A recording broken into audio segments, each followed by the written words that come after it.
শেরপুরে পাহাড়ি ঢলে ডুবে গেছে বহু মৎস্য খামার, পুকুর ও বিভিন্ন সবজি ক্ষেত। বাড়ছে মানুষের দুর্ভোগ। টানা ভারী বৃষ্টি আর পাহাড়ি ঢলে শেরপুরের নদ নদীগুলোতে পানি দ্রুত বাড়ছে। এরই মধ্যে চেল্লাখালী ও ভোগাই নদীর পানি বিপদসীমার উপর দিয়ে প্রবাহিত হচ্ছে। অন্যদিকে মহারাশি নদীর কাঁচা বাঁধ ভেঙে প্লাবিত হচ্ছে নির্মাঞ্চল। গত 2 দিনে ডুবে মারা গেছে এক শিশু, নিখোঁজ হয়েছে আরেকজন। শাকিল মুরাদের তথ্য ও ছবিতে প্রতিবেদন। টানা কয়েকদিন ধরে ভারী বৃষ্টি আর পাহাড়ি ঢলে শেরপুরের সবগুলো নদ নদীর পানি বাড়ছে। স্রোতে ভেসে যাচ্ছে নদী তীরবর্তী এলাকার বসতি। এরই মধ্যে নালিতাবাড়ির চেল্লাখালী ও ভোগাই নদীর পানি বিপদসীমার উপর দিয়ে প্রবাহিত হচ্ছে। এছাড়া ঝিনাইগাতীর মহারশী আর সোমেশ্বরী নদীর পানিও বেড়েছে কয়েক গুণ।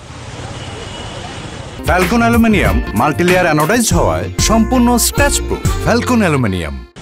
মহারশী নদীর ছোট কাঁচা বাঁধ ভেঙে পানি ঢুকছে উপজেলার নির্মাঞ্চলে। এতে প্লাবিত হচ্ছে নতুন নতুন এলাকা। কৃষকের সবজি ক্ষেত ও আমন ধানের জমি পানিতে তলিয়ে যাওয়ায় দেখা দিয়েছে ক্ষতির আশঙ্কা। কাঁচল, শিম, বরবটি ইত্যাদি যে ফসলাদি ছিল এগুলা বন্যার পানিতে ক্ষতিগ্রস্ত।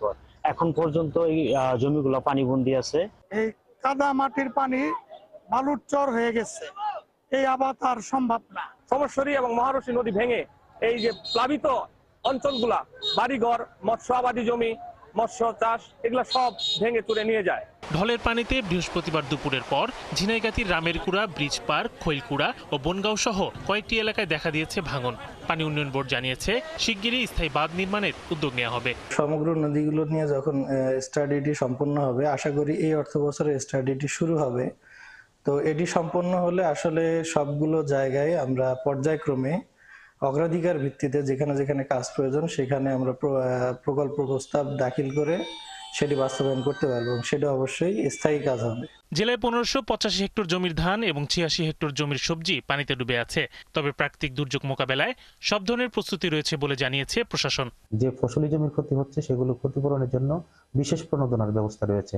আমরা ক্ষতিগ্রস্ত কৃষকদেরকে বলবো তা সংশ্লিষ্ট আমাদের যে উপজেলা কৃষি অফিস রয়েছে, উপজেলা কৃষি কর্মকর্তার সাথে যোগাযোগ করলে আমরা দ্রুত সময়ের মধ্যে তাদের ক্ষতিপূরণের ব্যবস্থা করব। এদিকে বৃহস্পতিবার চেল্লাখালী ও মহারশী নদীতে নিখোঁজ হয়েছে এক শিশু ও এক কিশোর।